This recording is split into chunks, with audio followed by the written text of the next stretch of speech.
Cerebral palsy एक ऐसी बीमारी जिसमें बच्चों के लिए ही नहीं बल्कि उनके माता पिता और परिवार के लिए भी समस्याएं होती हैं।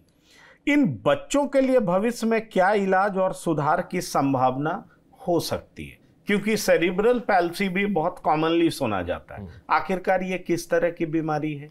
क्या ये कॉन्जेनिटल है या जन्म के बाद होता है, बच्चे बड़े होते हैं तब होता है?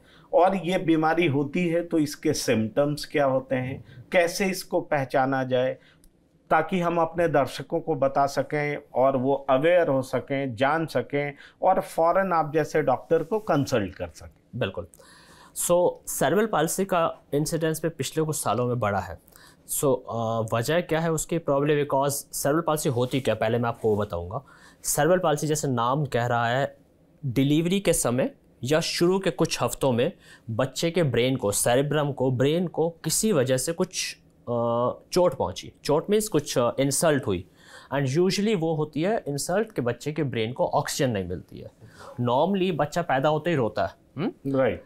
अगर बच्चा पैदा होते रोएगा नहीं, रोने से क्या होता है कि पहले तो उसको ऑक्सीजन और सारे न्यूट्रिएंट्स मिल रहे हैं मदर के थ्रू, लेकिन अगर बच्चा रोने लगता है, जैसे रोता है तो उसके शरीर में हवा जाने लगती है। That's a kind of mechanism कि जो भगवान ने प्रॉब्लम बनाया है कि सांस लेना शुरू होता है। और हम ऐसा सुनते हैं कई बार कि बच्चा पैदा होते रोया नहीं। अगर बच्चा रोएगा नहीं तो ऑक्सीजन नहीं जाएगी, ऑक्सीजन नहीं जाएगी बॉडी में तो बाकी ऑर्गन्स फिर भी कुछ मिनट्स तक प्रोबेबली उसको सह सकते हैं, बट ब्रेन को 3 या 4 मिनट में ऑक्सीजन चाहिए। तो वो 3-4 मिनट में अगर ऑक्सीजन नहीं मिलती है तो ब्रेन को कुछ ना कुछ डैमेज हो जाता है, और उसको हम साइंटिफिक टर्म में आगे जाके सेरेब्रल पाल्सी लेवल करते हैं। ब्रेन हमारी पूरी बॉडी को कंट्रोल करता है, बैठने को, चलने को, बोलने को।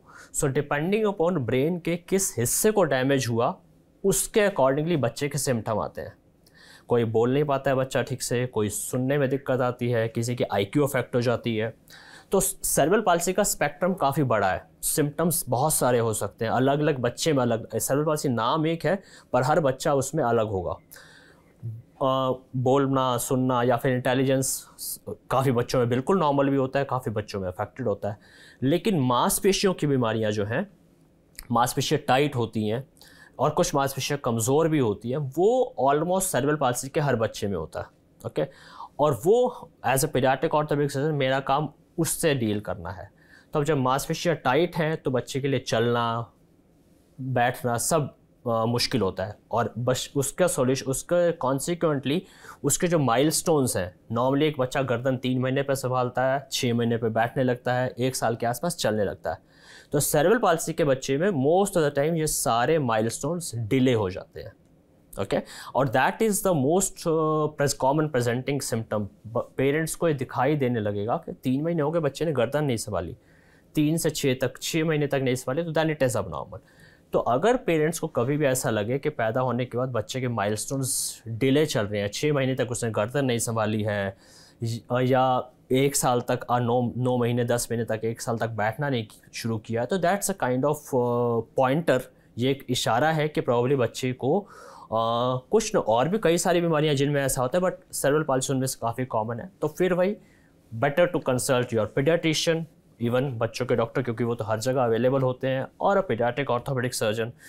बिकॉज सेरेब्रल पाल्सी में फिर वही बात है कि अगर हम जितना जल्दी ट्रीटमेंट स्टार्ट करेंगे उतना हम आगे प्रॉब्लम्स को बचा पाएंगे। क्योंकि अगर मसल्स टाइट काफ़ी लंबे समय तक एक्ट करेंगी, जिस मसल ने ऐसे एक्ट करना था वो टेढ़ी चलेगी तो हड्डी को भी टेढ़ा कर देगी, देन प्रॉब्लम्स मल्टीफोल्ड बढ़ जाती हैं।